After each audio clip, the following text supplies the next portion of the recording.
অনেকেই তো গ্রেপ্তার। গোপালগঞ্জে তো 5 তারিখের পর থেকে ব্যাপক অভিযান চলেছে, আমরা যত জানি সেখানে কয়েক হাজার গ্রেপ্তার আছে। তো সেই হিসাবে ওইখানে তো আওয়ামী লীগের নেতা কর্মী খুব একটা থাকবার কথা নয়।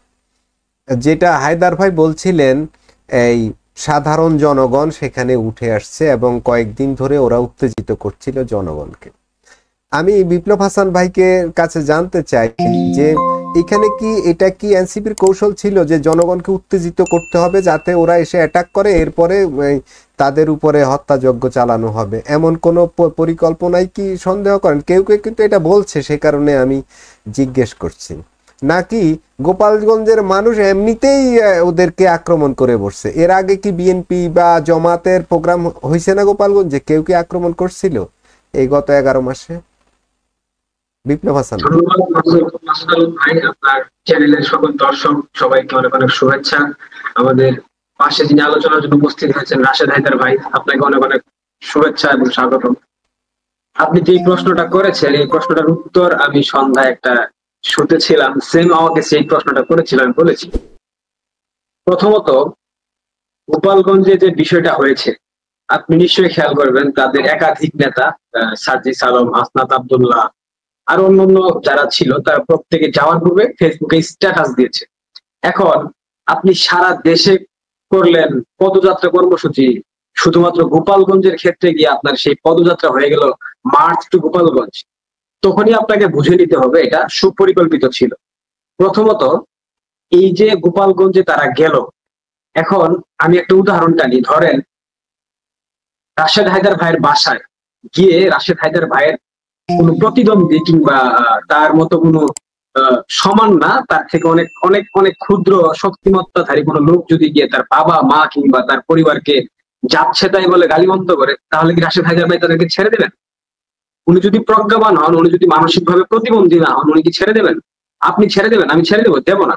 এখন তারা গোপালগঞ্জে যাবে, তারা সফল করবে তাদের কর্মসূচি, তারা ঠিকভাবে প্রোগ্রাম করবে, ফিরে আসবে, কোনো সমস্যা নেই। জামাত গোপালগঞ্জে প্রোগ্রাম করেছে, স্বেচ্ছাসেবক দল প্রোগ্রাম করেছে, তারা ঠিকভাবে ফিরে এসেছে। এখন গোপালগঞ্জে গিয়ে এনসিপির মতো একটা দল যাদের এখন পর্যন্ত কোনো নিবন্ধন হয় নাই, তারা আদৌ আগামী নির্বাচনে অংশ নিতে পারবে কিনা তার কোনো নিশ্চয়তা নেই।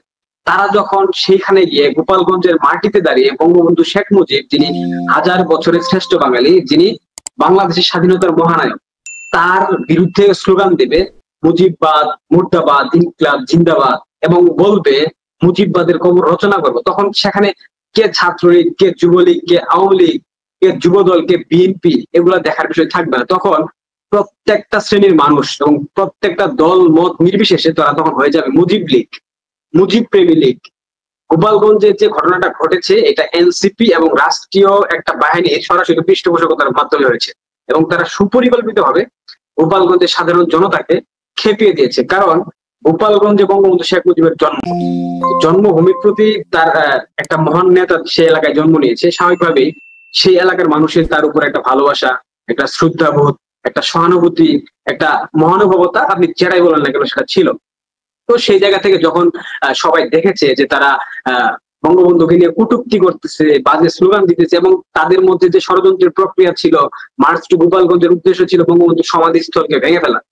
তো আপনি গোপালগঞ্জের মাটিতে দাঁড়িয়ে এনসিপির মতো একটা শিশু দল, যে দলের নাকে চাপ দিলে এখনো দুধ বের হবে, সেই দল যখন বঙ্গবন্ধুর বিরুদ্ধে স্লোগান দেবে, বঙ্গবন্ধুর মুজিববাদী আইডিওলজিকে ভেঙে ফেলার চেষ্টা করবে বা সে ধরনের কথা বলবে, তখন গোপালগঞ্জের মানুষের রক্ত, তারা যদি কি বলবো মানসিকভাবে সুস্থ হয়ে থাকে, স্থির থাকবে না।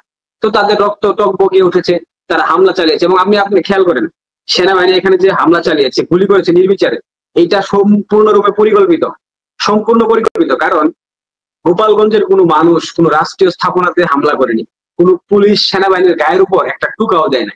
তাহলে সেনাবাহিনী কোন সংবিধান বলে, কোন আইনের মাধ্যমে তারা সাধারণ সিভিলিয়ানদের উপর আগ্নেয়াস্ত্র প্রয়োগ করলো? এই প্রশ্নের উত্তরটা মাননীয় সেনাপ্রধান জেনারেল ওয়াকারুজ্জামান তিনি দিতে পারবেন। এছাড়া তার বাহিনী কোন শক্তিমত্তার জায়গা থেকে, কাদের ইশারায় হামলাটা চালালো? আপনি খেয়াল করবেন কিনা আমি জানি না, স্বরাষ্ট্র উপদেষ্টা জনাব জাহাঙ্গীর আলম এবং শিশু উপদেষ্টা আসিফ মাহমুদ সজীব ভুইয়া তারা পুলিশের হেডকোয়ার্টার্স এর কন্ট্রোল রুমে থেকে নির্দেশনা দিয়েছে গুলি করার জন্য। যদি জুলাই আগস্টের অভ্যুত্থানে বা তথাকথিত বিপ্লবে পুলিশ তাদের জীবন রক্ষার জন্য আগ্নেয়াস্ত্র ব্যবহার করে থাকে, তখন সেই পুলিশ শেখ হাসিনার পুলিশ। আর এখন যে সেনাবাহিনী আইএসপিআর যে বিবৃতি দিয়েছে যে সেনাবাহিনী নাকি তাদের জীবন রক্ষার জন্য গুলি করেছে, তো সেনাবাহিনীর কোন সেনাবাহিনী সদস্যের গায়ে একটা টুকা লেগেছে কিংবা একটা দাগ লেগেছে, একটা আঁচড় লেগেছে, তারা কি সেটা দেখাতে পারবে? পারবে না। এন্ড অফ দ্য ডে আমার কাছে যেটা মনে হয়েছে, গোপালগঞ্জের এই ষড়যন্ত্রের মাধ্যমে একটা বার্তা দিয়েছে রাষ্ট্রীয় পৃষ্ঠপোষকতাকারী বাহিনী, সেনাবাহিনী এবং এনসিপি এবং ডক্টর ইউনূসের যে আমলাতান্ত্রিক, ধরতে গেলে কি বলবো, মানে এনজিও তান্ত্রিক যে সরকার, সেই সরকার বার্তা দিয়েছে পুরো দেশের আওয়ামী লীগের যারা কর্মী সমর্থক তাদেরকে বুঝিয়েছে যে তোমরা ভুল করেও আওয়ামী লীগের সমর্থনে জয় বাংলা জয় বঙ্গবন্ধু স্লোগান দিয়ে কিংবা আওয়ামী লীগকে রাজনীতিতে ফেরানোর জন্য চেষ্টা করে রাজপথে নেমো না। দেখো তোমাদের আওয়ামী লীগের যে পূর্ণভূমি গোপালগঞ্জে আমরা এরকম সিচুয়েশন করে ফেলেছি, আমাদের বাহিনী সাধারণ জনগণের উপর হামলা চালিয়েছে, এখন পর্যন্ত কতজন শহীদ হয়েছে আমি জানি না, আমার কাছে কোনো তথ্য নাই, অসংখ্য তথ্য আছে বাট এক্সাক্ট সংখ্যা আমি জানি না, সেজন্য আমি সেটা নিয়ে মন্তব্য করতে চাচ্ছি না। এইটার মাধ্যমে গোপালগঞ্জে ম্যাসাকারের মাধ্যমে পুরো বাংলাদেশকে একটা বার্তা দিল যে তোমরা যেখানেই সংগঠিত হওয়ার চেষ্টা করবে, ঐক্যবদ্ধ হওয়ার চেষ্টা করবে, আমরা তোমাদের সেখানেই প্রতিরোধ করে তুলবো, তোমাদেরকে আমরা হতে দেব না। এবং এইটার উদ্দেশ্য আছে, আমি এটাও শেষ করে দিই আপনাকে ছোট্ট করে, বাংলাদেশের বর্তমান অন্তর্বর্তীকালীন সরকার নির্বাচন দিতে ইচ্ছুক না, এটা আমরা প্রথম দিক থেকে দেখতে পেয়েছি। এখন যদি বাংলাদেশের আইন শৃঙ্খলা পরিস্থিতি স্বাভাবিক হয় এবং দেশের মধ্যে কোনো ধরনের মানে কি বলবো বাজে সিচুয়েশন ক্রিয়েট না হয়, সেক্ষেত্রে তারা নির্বাচন দিতে বাধ্য, কারণ তারা অলরেডি বিভিন্ন মাধ্যমে বলেছে ফেব্রুয়ারি কিংবা এপ্রিলের মধ্যে নির্বাচন দেবে 26-এ। এখন এমন একটা পরিস্থিতি বাংলাদেশ ব্যাপী সৃষ্টি করবে যাতে করে নির্বাচনের কথা কেউ না বলতে পারে, কারণ সারা দেশে যখন বিশৃঙ্খলা হবে, সেনাবাহিনীর সাথে সাধারণ সিভিলিয়ানদের একটা ঝামেলা লাগবে, তখন তো আলটিমেটলি নির্বাচনের পরিবেশ বাংলাদেশে থাকবে না। এখানে একটা লজ্জার বিষয়, বিএনপি এমন একটা অথর্ব দল, তারা কিন্তু আবার দুদিন পূর্বে তাদের নেতা তারেক রহমানকে 1, 2, 3, 4 এরকম বাজে স্লোগান দিল, জিয়াউর রহমানের ছবি পায়ের নিচে ফেলে পদদলিত করলো, অথচ বিএনপি এক একজন নেতা এনসিপির পক্ষে বিবৃতি দিচ্ছে।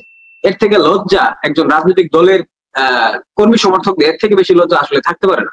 তো এন্ড অফ দ্য ডে আপনার প্রশ্নের উত্তর হলো এইটা পরিকল্পিত ছিল, গোপালগঞ্জের ঘটনা পরিকল্পিত ছিল, এবং এই ঘটনার মাধ্যমে পুরো দেশকে বার্তা দেওয়া হয়েছে যে তোমরা কেউ ঐক্যবদ্ধ হয়েও না, সংগঠিত হয়েও না, যদি হও তাহলে গোপালগঞ্জে যে স্ট্রিম রুলার আমরা চালিয়েছি, সরকারের প্রশাসন চালিয়েছে, সেটা তোমাদের উপর চলবে।